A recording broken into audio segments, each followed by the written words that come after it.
गोचर भी है और व्यक्त भी है और अव्यक्त भी है, बराबर है कि नहीं। तो मानी ये व्यक्त भी है और अव्यक्त भी है। ऐसी जिनवाणी की महिमा उन्होंने दूसरे कलश में कही।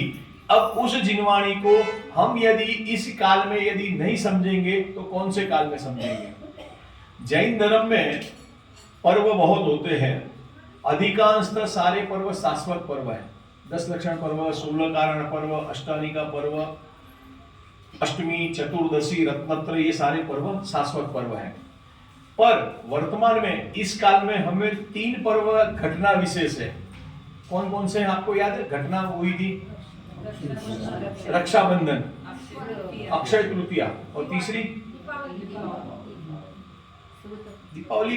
घटना नहीं कह सकते उसको, घटना बोल पाता रहा हूं, श्रुत पंचमी। फिर से ध्यान दे रहा हूं, 2 घटना रक्षाबंधन और अक्षय तृतीया, वो कौन से काल में हुई थी? चौथे काल में हुई, बराबर। और श्रुत पंचमी कौन से काल में हुई? पंचम काल में हुई, बराबर।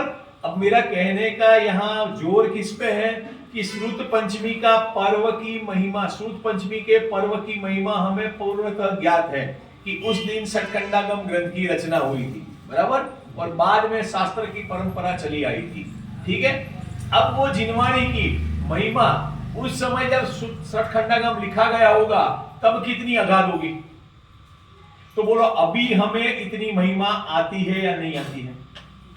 अभी ये दशा हो रही है कि जिनवाणी का बहुमान तो हम छोड़ देते हैं, पर जिनवाणी का अवर्णवाद हो रहा है, असाधना हो रही है, बराबर है कि नहीं। सब अपने घर से जिनवाणी कहां लाके रख देते हैं? सब मंदिर में। क्यों? जगह नहीं है। अच्छी बात है, नहीं भी होना चाहिए। जगह नहीं है इसका मतलब कि आपको संसार में रहने का उद्देश्य नहीं है, तो संसार में रहने की जगह नहीं है, तो आपको सिद्धशिला में जाना है, तो आप ऐसा प्रयत्न करो ना कि वहां जाके रहो। नहीं आया समझ में? अब वहां आपको जगह नहीं है, ऐसा सोचते हैं, विचारते हैं, सारी चीजें करते हैं, तो हमें भी ऐसी पर्याय मिलेगी कि वहां जगह नहीं होगी। कौन सी जगह है वो?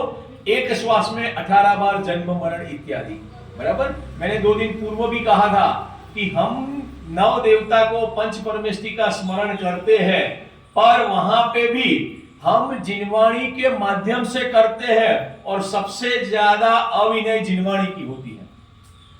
तो इसका मतलब नहीं छपना बंद कर दें, वो व्यवस्था नहीं है। छापने वाले छाप रहे हैं, बाकी का सब हो रहा है, उससे विकल्प नहीं है। हमारे परिणामों में हमने उसका विसर्जन किया तो क्या फल मिलेगा? आज 5वां दिन है। पूजन के कितने अंग होते हैं? 5। आवाहन, स्थापना, सन्निधिकरण, पूजन और विसर्जन। विसर्जन का अर्थ क्या है? बोलो, बताओ, विसर्जन का अर्थ क्या है? समाप्त कर देना, ये अर्थ है। चलो बढ़िया है। और रोजाना बोलते हैं बिन जाने वाजान के रही तू तो जो कोई, बराबर कि नहीं? विसर्जन का तात्पर्य क्या है? क्षमा मांगना। फिर क्या करना? भगवान आप अपने घर जाइए, मैं मेरे घर जाता हूँ, भूल चूक माफ कर देना। ये है अर्थ क्या? अभी यहाँ मैं रुक जाता हूँ। हाँ, अभी यहाँ मैं रुक जाता हूँ। जो भी मानी विसर्जन जो अन्य संप्रदाय में है और हमारे संप्रदाय में विसर्जन में बहुत अंतर है। हम हमारे भाव में विसर्जन नहीं कर रहे, समझना जरा। और जिनवाणी को हम हमारे वहां से निकालते हैं तो हम हमारे हृदय से निकालते, मानी हमारे भाव से निकाल रहे हैं, तो इसीलिए द्रव्य से करने का कार्य हो रहा है। मानी वहां विसर्जन है एक भाषा वर्णना से, एक हमारी सांसारिक परिस्थितियां होती है, इसीलिए हम उसको विसर्जन कर करके ऐसी क्षमा याचना करते हैं, उसमें भी क्षमा याचना है। और जिनवाणी को यदि हम भाव से निकालेंगे तो हमें ऐसे आत्मा के भाव की बात आना सुहाएगा कि नहीं सुहाएगा। मानी सारी बातें बहुत विस्तार से इसमें बताई गई है, और भी बहुत इसमें प्रकरण है। तो उस तरह से हमें देव, शास्त्र और तीसरे नंबर पे गुरु। एक बात और इसमें समझने लायक कि कुंकुंदाचार्य देव स्वयं पंच परमेष्टि में से 3 परमेष्टि में से एक परमेष्टि थे। कौन से थे? आचार्य परमेष्टि, बराबर, ठीक है। अमृतचंद्र आचार्य देव भी 3 परमेष्टि में से कौन से परमेष्टि में थे? आचार्य परमेष्टि। मानी उनकी पोजीशन कैसी थी? स्टेबल थी, अपने से ऊंची थी, जरा समझना, अब जो मैं मानी बताना जा रहा हूं वो, फिर भी उन्होंने अमृतचंद्राचार्य देव ने आचार्य परमेष्ठी को नमस्कार किया तीसरे कलश में।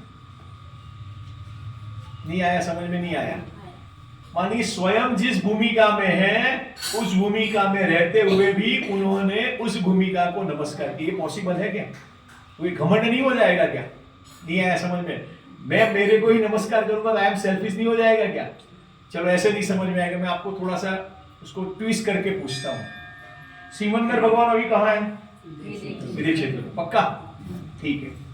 मान लो कुंकुंदाचार्य देव की तरह पंडित जी अपने को वहां जाने का मौका मिले, तो हम यदि सिमंदर भगवान से पूछेंगे कि आप कहां हो, जैसे मैं यहाँ आया हूं तो कोई मुझे पूछते हैं कि आप कहाँ रहते हो, क्या है, प्रॉपर अहमदाबाद में रहते हो, ऐसे पूछते कि नहीं करते? तो मैं ऐसे तरह रेडी होके मेरी पूरे बायोडेटा दे देता हूँ। बराबर है कि नहीं? तो देना भी चाहिए, ठीक है ना। अब मैं आपसे पूछ रहा हूँ कि हमें कुंकुंदाचार्य अरे विदेश क्षेत्र में जाने का मौका मिला और विदेश क्षेत्र में जाके हमने सिमंदर भगवान से क्वेश्चन किया कि भगवान आप कहाँ विराजमान हो, तो उत्तर क्या आएगा? हाँ बोलो बोलो। अपने स्वचतुष्टय में विराजमान है, ये उत्तर आएगा कि मैं विदेह में विराजमान हूं, ये उत्तर आएगा? उत्तर दोनों है, दोनों प्रमाणित है। ऐसा नहीं विदेह में ही विराजमान है, पर वो स्वयं को अपने स्वचतुष्टय में मानते हैं। चलो वो तो तीन लोक के नाथ है, चार घाती कर्म का नाश किया है, इसीलिए सिद्ध भगवान के पास जाने की अपने पास कोई सुविधा नहीं है। हम किसी आचार्य उपद्य और साधु जो भावलिंगी वितरागी संत है उनसे जाके पूछे कि आप कौन सी पोस्ट पे हो, तो वो क्या उत्तर देंगे? बोलो सतीश भाई। कुंकुंदाचार्य देव से हम पूछे, ऐसी कल्पना करो, अमृतचंद्राचार्य देव से पूछे, दर्शनाचार्य देव से पूछे कि आप कहां कौन सी पोस्ट पे हो, तो वो क्या उत्तर देंगे? आपके पास कितनी डिग्री है, तो क्या उत्तर देंगे प्रवीण भाई को? वो यही कहेंगे कि मैं मेरे पद में हूं। वो ये नहीं कहेंगे कि मैं आचार्य पद में हूं, मैं उपाध्याय पद में हूं, ऐसा नहीं कहेंगे। मैं अपने में हूं, मानी अपने में। जो पंच परमेष्टि की परिभाषा में भी यही लिखा गया है। परमेष्टि किसको कहते हैं? जो परम पद में स्थित हो उसे परमेष्टि कहते हैं। हमें बोलने के लिए बोलना पड़ता है कि अरिहंत है, सिद्ध है, आचार्य, उपाध्याय और साधु है। मानी अमृतचंद्र आचार्य देव ने तीन चौकड़ी कसाई का अभाव हो गया था, बराबर है? तो उनको मालूम नहीं होगा क्या? यहां है ना, पर परिणति हेतु मोह नामनोनुभावा अविरत अनुभाव्य व्याप्ति कल्माशिताया मम परम विशुद्धि शुद्ध चिन्ह मात्र मूर्ते भवतु समयसार व्याख्येति अनुभव। मानी अमृतचंद्राचार्य देव समयसार की व्याख्या करते हुए ये नहीं जानते थे कि मेरी परिणति मैली है, अशुद्ध है, ऐसा नहीं जानते थे? जानते थे। फिर भी उन्होंने अपनी जो मैली परिणति को कंफर्म किया कि हाँ मेरी मैली परिणति है, अशुद्ध परिणति है, मुझे मोह है, बराबर है कि? और उस मोह के नाश के लिए मैं टीका लिखता हूं। यही अर्थ है ना, सामान्य सार, यही अर्थ है ना। फिर से समयसार ग्रंथ की टीका करते हुए अमृतचंद्राचार्य देव ये कहते हैं कि मेरी परिणति मैली है। अब कौन सा जीव कह रहा है? तीन चौकड़ी कसाई के अभाव वाला जीव है, और वह टीका करते हुए मोह की परिणति नाश हो जाएगी ऐसा कह रहे हैं। मानी ऐसी प्रतिज्ञा करते हैं कि मैं समयसार ग्रंथ लिखूंगा तो मेरी मोह की परिणति दूर हो जाएगी, बराबर है? उसमें कोई गलत नहीं है ना। अब हम भगवान के दर्शन करने आते हैं, क्यों आते हैं? प्रभु पति तपावन में अपावन चरण आयो शरण जी। तो हम भी हमारी मोह की परिणति को दूर करने के लिए आते हैं कि और कोई प्रयोजन से आते हैं? क्या कहा? हम किस अभिप्राय से जिन मंदिर में आते हैं? हमारा मंदिर है इसलिए आते हैं? तो बोले वो भी नहीं है। इतना स्वाध्याय दृढ़ता से, तो किस अभिप्राय से आते हैं? कि हमें भी हमारी परिणति का अभाव करने के लिए आते हैं, बराबर है कि नहीं? पर वो जो हमें मोह है, वो मोह कैसा है और ज्ञानी जीव को मोह कैसा है, उनको शास्त्र लिखते समय ये नहीं हो रहा है कि ये शास्त्र कहीं और जाएंगे, किसी के काम में आएंगे नहीं आएंगे, ऐसे कोई विचार नहीं हो रहे। उनको मात्र एक ही विचार आता है कि मेरी परिणति विशुद्ध हो। पहले तो आप ये कल्पना करो कि आत्मा में उपयोग लगाने से परिणति की विशुद्धता होती है कि शास्त्र की टीका करने से परिणति की विशुद्धि होती है, बराबर? तो अमृतचंद्राचार्य देव को यह ज्ञात नहीं था क्या? नहीं आया समझ में? ज्ञात था कि नहीं था? अरे भाई इतनी पोजीशन में थे, इतने ग्रंथों की टीका लिखी तो उनको मालूम था। फिर भी उन्होंने कहा कि जिस भूमिका में मैं हूं उस भूमिका में मेरा पूरा उपयोग नहीं लग रहा है, अंतर्मुहूर्त आत्मा में नहीं लग रहा है। तो जब बाहर उपयोग लगता है वो क्या करते हैं? वो जीव शास्त्र लिखते हैं, और शास्त्र लिखते समय भी उनको परम विशुद्धि है, ये कहा है टीका में। शास्त्र लिखते समय भी उनके परम विशुद्धि है, तो उपयोग यत्र तत्र नहीं जाता है उनका। मानी वो कहते हैं ना, उनके 7वें में गए और वापिस 6ठे में आए, तो 6ठे में क्या करने के लिए आते हैं? क्या करते? 6ठे में क्या करते हैं? 7वें गुण स्थान में गए, टिक नहीं पाए, 6ठे में आए। 6ठे 7वें में जुड़ते हैं ना भावलिंगी मित्रा के सन, तो 6ठे में आकर के उनकी प्रवृत्ति क्या रहती है? नहीं आया समझ में? जैसे मैं यहाँ से 10 दिन के बाद प्रवीण भाई घर में जाऊंगा, तो मैं 2-4 दिन किसकी चर्चा करूंगा? यहाँ की चर्चा। मानी चिखली में मुझे ऐसा रहा, समाज ऐसी, ये बात करेंगे कि नहीं करेंगे? फिर 2-4 दिन के बाद और कोई मेरे पास ज्ञान का गेय बनेगा तो मैं वो चर्चा करूंगा। तो मेरा प्रश्न सिंपल है कि 7वें गुणस्थान में से मुनिराज 6ठे गुणस्थान में आए, तो 6ठे गुणस्थान में भाई साहब क्या चर्चा करेंगे? जो 7वें में विशुद्धता थी, शुद्धता थी, उसका ही बाइफर्केशन करेंगे। हम लोग दर्शन करने के बाद बाहर जाते हैं, चप्पल पहनते, फिर घर जाते कितनी करते हैं वार्तालाप, जो भी कर मानी मान। तो ये यहाँ पे ये कहना चाहते कि उनके उपयोग की विशुद्धता के लिए वह शास्त्र लिखते हैं। शास्त्र लिखने से विशुद्धता होती है ऐसा नहीं है, और उनको ऐसा मत भी नहीं है कि मैं शास्त्र लिख रहा हूं, ऐसा मत भी नहीं है। सारी बातें यहाँ टीका में उन्होंने लिखी है। थोड़े 1-2 पॉइंट में जरा इसमें से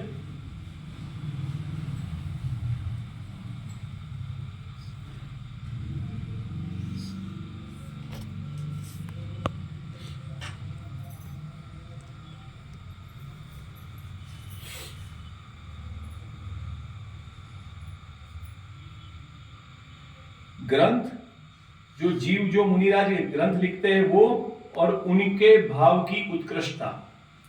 जिस ग्रंथ की टीका लिख रहे हैं वो मानी ग्रंथ, और जो मुनिराज जो विशुद्धता के भाव से लिख रहे हैं वो, और तीसरा वो उनकी जो लिखने की विशुद्धता है। तीनों में उत्कृष्टता होनी चाहिए, एक में उत्कृष्टता नहीं है।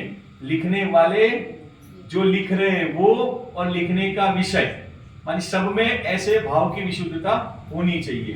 बराबर?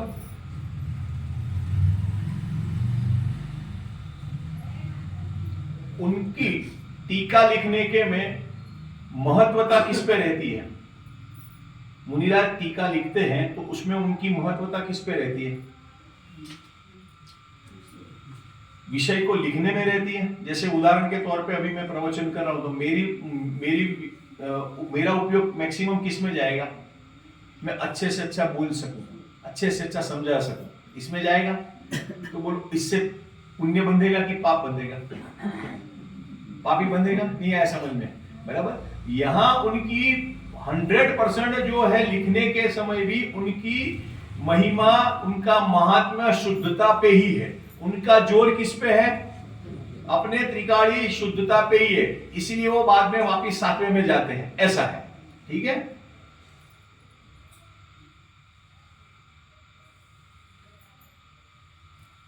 और जो पर परिणति है वो कर्म भी है और विकारी भाव भी है। जो पर परिणति में जो वहां पर में उपयोग लगता है वो विकारी भाव भी है, और उसको कर्म भी कहा है, क्योंकि मोह का उदय उनको है।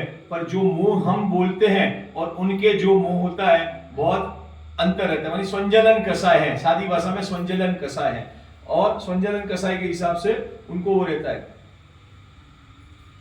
इस प्रकार उन्होंने तीसरे कलश में स्वयं अपने को आचार्य भगवंत को या ग्रंथ करने की प्रतिज्ञा की है, और ग्रंथ करने की टीका मानी ग्रंथ की टीका करने की उन्होंने प्रतिज्ञा की है।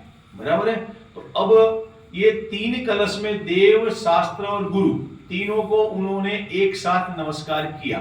अब वो समयसार ग्रंथ जो कुंकुंदाचार्य देव ने लिखा है, वह यह समयसार ग्रंथ पूरा नाटक पद्धति से लिखा गया है। नाट्यात्मक बोलते हैं जिसको, जिसमें 7 तत्व 9 पदार्थ मानी 7 तत्व और पुण्य और पाप, उसको मानी मंच पे बुलाया है और उसका ड्रामा बताया है।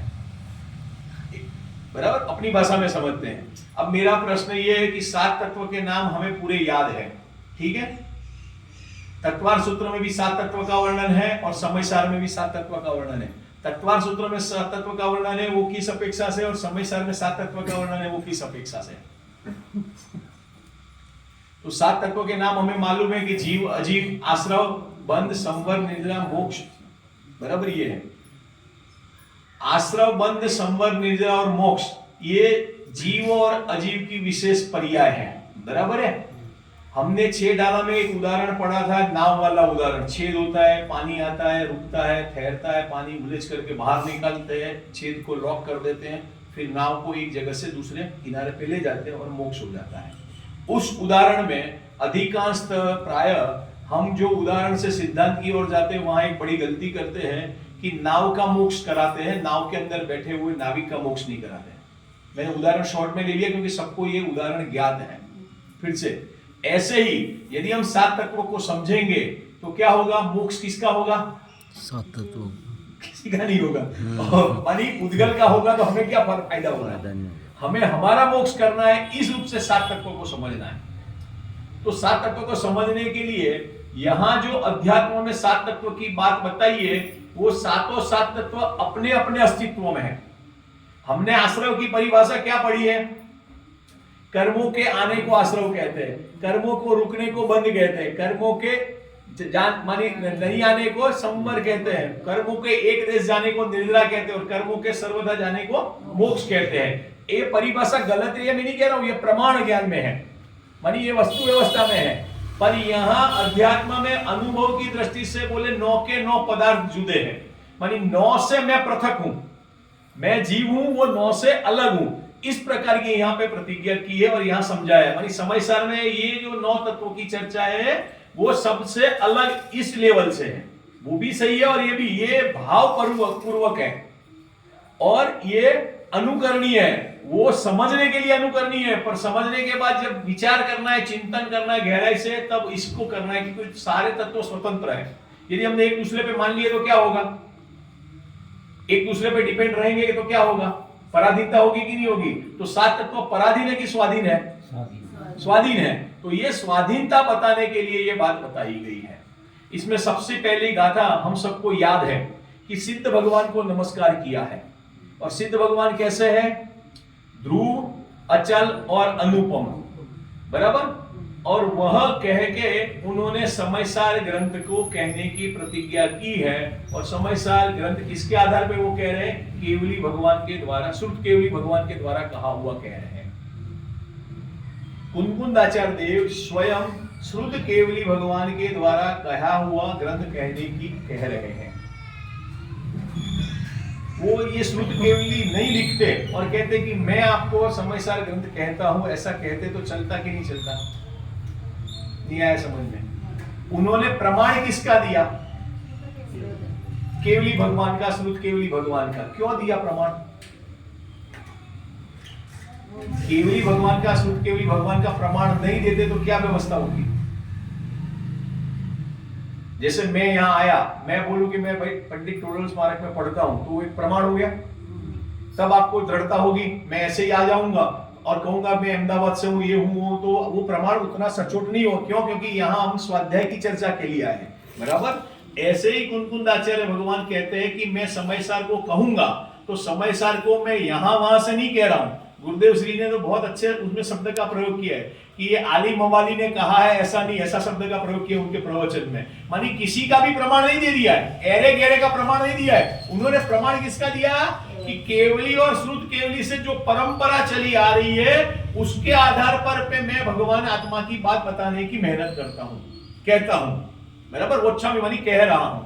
मानी केवली और श्रुत केवली भगवान ने उनकी दिव्य ध्वनि में जो बात बताई है और गणधर आदि द्वारा जहां तक मानी वो परंपरा चली है, वहां तक आने के बाद बोले अब मैं समयसार को कहने की बात कर रहा हूं कि वह सबसे पहले वो नमस्कार किसको करते हैं, सिद्ध भगवान को नमस्कार करते हैं, बराबर। और द्रव्यान योग में, अध्यात्म ग्रंथ में मुख्यतः से सिद्ध भगवान को नमस्कार किया गया है, बराबर। सिद्ध भगवान कहने में कितने भगवान आ जाते हैं,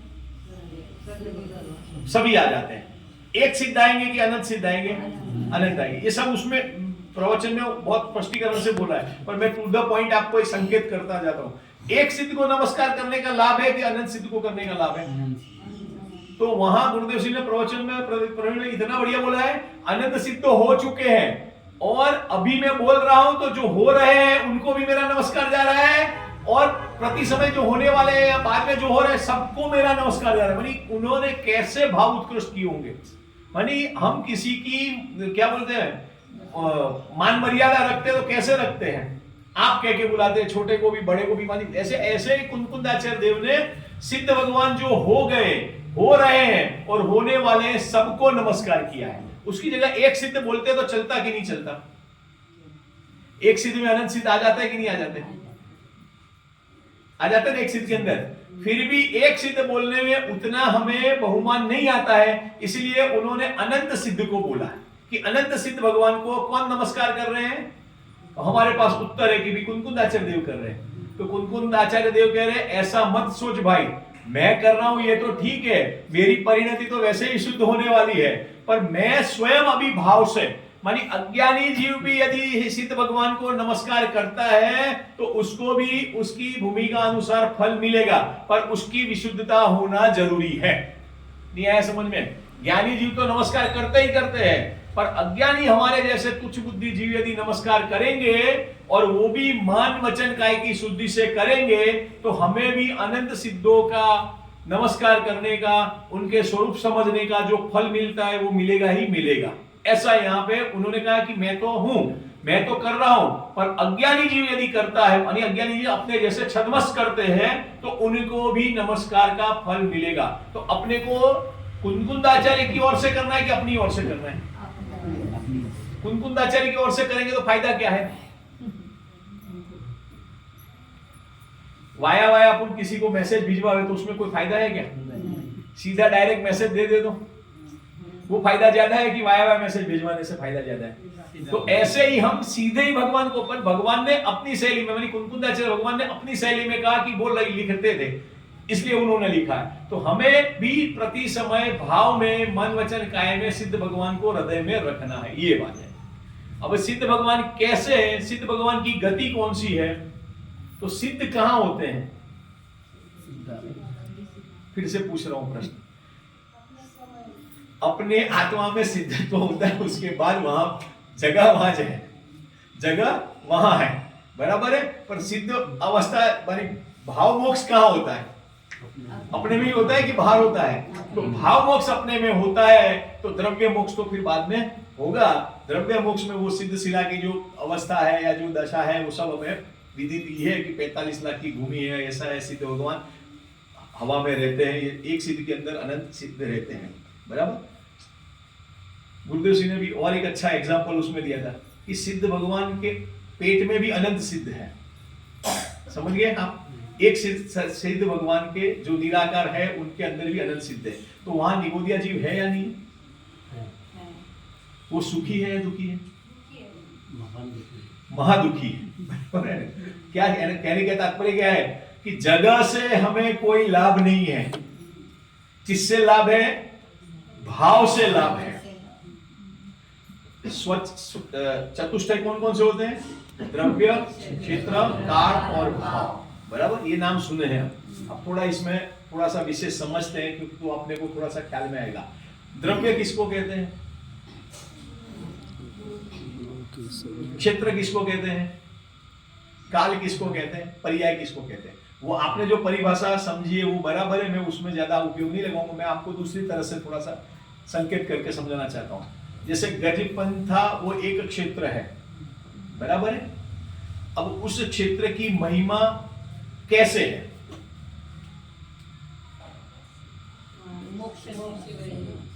सात बलभद्र वहां से मोक्ष गए और अनंत मुनिराज वहां से मोक्ष गए, ठीक है। कौन से काल में गए? काल मानी चौथे काल में गए।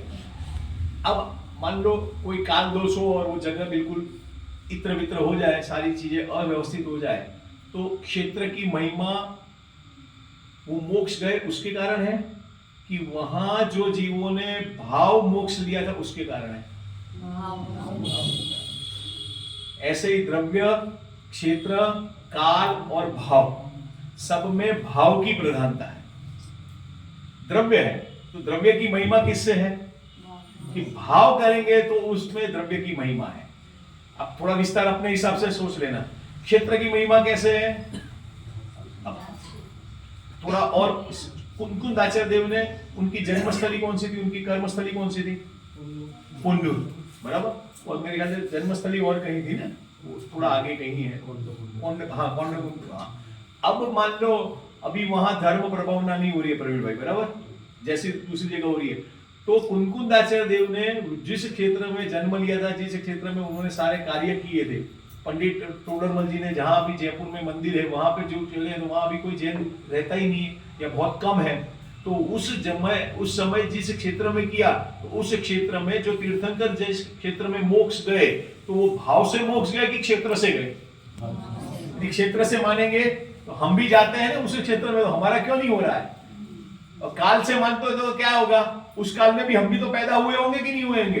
तो काल से भी नहीं, काल में भी भाव की प्रधानता है, द्रव्य में भी भाव की प्रधानता है, क्षेत्र में भी भाव की प्रधानता है, और भाव में तो भाव की प्रधानता है। तो ऐसे ही मंगलाचरण में यहाँ भाव की प्रधानता की मुख्यता से बात बताइए। और वो सिद्ध कैसे है, तो कि ध्रुव है, अचल है और अनुपम है। कैसे है सिद्ध भगवान, कैसे है? ध्रुव है, अचल है और अनुपम है।